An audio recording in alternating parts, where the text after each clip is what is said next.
Thank you very much, Vinny. It's a fantastic presentation. Lots of provocative thoughts there, lots of different information. Questions from the panel, comments on Vinny's presentation there about some of the latest innovations in the structural space. Well, I have a question for Vinny. So do you, as of now, we really don't have one valve that has been shown to be more durable than another valve. There's all this theoretical. Do you think that there's going to be one that's better than another? I think, Molly, that's a great question, because up till now, what we have really focused on is to implant the TAVR device in the least invasive fashion and a more reliable fashion. And now I think our focus should be on, can that particular device last longer? And I think it all depends on the leaflet technology. It actually doesn't necessarily depend on the TAVR design. If you look at the surgical valve, for example, most surgical valves, they actually look very similar. I mean, they have, sewing ring, a stent frame, and they're all circular. But what really changes is the leaflets and the stress on the leaflet, the way the leaflet is preserved, and of course, patient's metabolism itself. So that's something we can't at present manipulate. So I think in TAVR, one thing I'm really surprised at present is that one of the two leaders in TAVR is, of course, Evolut R, which uses porcine pericardium. But the two modifications which I mentioned, which are Resilia and Adapt tissue, they are all bovine pericardium. Right. So I'm pretty sure that similar kind of thing we'll see in porcine pericardium, because if the signal is very strong that the newer pericardial tissues last longer, then I wonder whether the Evolut R functioning element will have to change as well. Vinny, along those lines, you've been for many decades now. I'm not saying you're old. I'm just saying that you are highly experienced. The tissue science has been something that's been sought after for quite some time. And there are cynics out there who believe that the tissue science is just not worth it, and it's many years before it will show its results. I mean, what do you think? Do you think in 10, 15 years we're going to have the durability we want from the tissue science? That's a very good question, and you can count me as well as one of the cynics. We are not cynical. I think we have seen for sure progress, but I can quote like important examples in the past. For example, the porcine tissue which was used in the past was doing quite well, but then it was felt that toluidine blue, which prevents calcification in vitro, if we apply it on the tissue, will actually, delayed calcification. But actually, toluidine blue led to early detrimental effect on the valve. So a lot of this so-called promise we have, and I'm going to address that in my next talk as well. What is the promise in terms of leaflet technologies there, and why I feel the gut feeling today is that I think the pericardium is still going to be an important player in this field. So I guess part of the challenge is, how do we prove any of this, right? Even in the surgical valve literature, proving durability is always, is one better than another, resilient tissue versus something else, and what are the models to prove it in?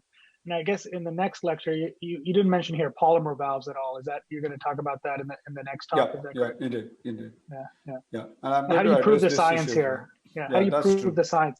Yeah. So there are some models which are in vitro and in vivo, and I think we can discuss it with the next talk. It might give us opportunity to discuss other things. But I guess, Vinny, one thing is you said, the valve design may not matter as much, but, in surgical valves, the design is very similar. With TAVR devices, each device is very different. I mean, the devices, whether supraannular, interannular, whether, they're elliptical or not, and how they interact with the annulus is different with TAVR, much more so than in surgical valves. Yeah. Do you think that will play a role in some of the questions, and some of the questions you're talking about? Is it going to be different based on the patient's anatomy, bicuspid versus tricuspid, one design versus another, because the interaction is so different? Right. I think that's a very good question. But what I was meaning was TAVR designs are supposed to be circular in the end.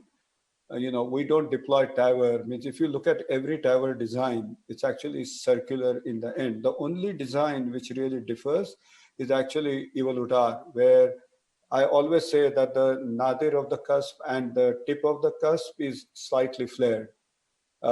Rest of the valves are cylindrical, essentially. And sure, means I think the work which has been done now in laboratories, etc., where you can say the tower frames are not completely circular, or otherwise will absolutely reduce the durability. Or you're right, means we may have to then redesign the leaflets in such a way that the stress distribution is even. Or modify the native leaflet so the TAVR device can be circular is Absolutely. another option. That's and Portico is not always circular. It's not necessarily designed to be circular either, sure. as they show. Yeah. Yeah. And so how do you think that we should be following these? I mean, we follow them now with echo and whatnot, but do you think that we need to be following all these with CT or just clinically? And then the other question is what is the what are we going for? What's the durability that we want from these valves? Right. Which, you know, the older definition of durability was at 7 years. That was, and it didn't come from Marilyn Monroe's movie, but it was actually 7 years. People spoke of durability in terms of 7-year increments. And I think there was a reason for it, because early tissues used to fail sooner than that. And, you know, Ionescu Shiley, the surgeon from England, actually was the first one to do pericardial valve. And those valves used to last for 3 years initially.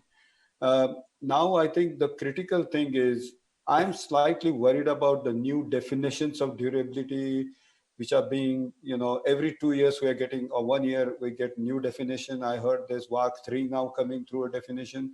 But I think eventually you and me, we all are going to act on patient symptoms and signs. You know, we are not going to act on gradients.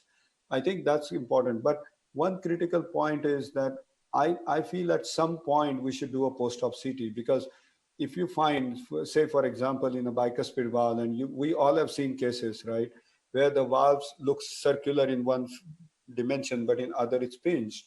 I think it's, in my opinion, it's mandatory that we follow those patients closely, because there's a high chance that we are not going to see midterm durability in those patients. And valve thrombosis might be another issue in those patients as well. So we do post-op CTs on all of our TAVR patients at 30 days. And in 9% we see halt.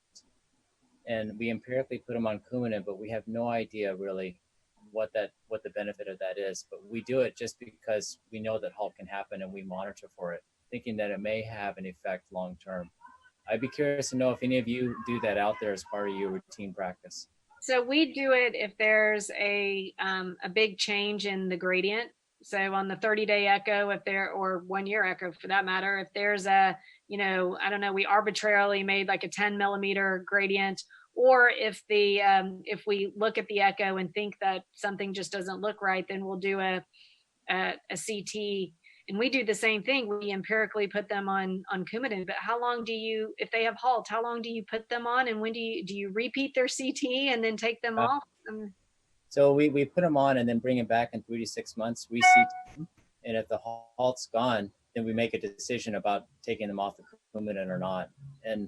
But most of the time they don't have gradients, and most of the time the halt comes back after you stop the Coumadin. So right. It's kind of it's really hard, and I honestly think we don't know. Right. So that's why I mentioned that there is a third factor which we can't modify at present, is the patient's biochemistry and physiology. Means the patient's metabolism, you know, and we know now, right, that even surgical valves also have halt, but in much lesser degree. And the reason for that is it's always circular.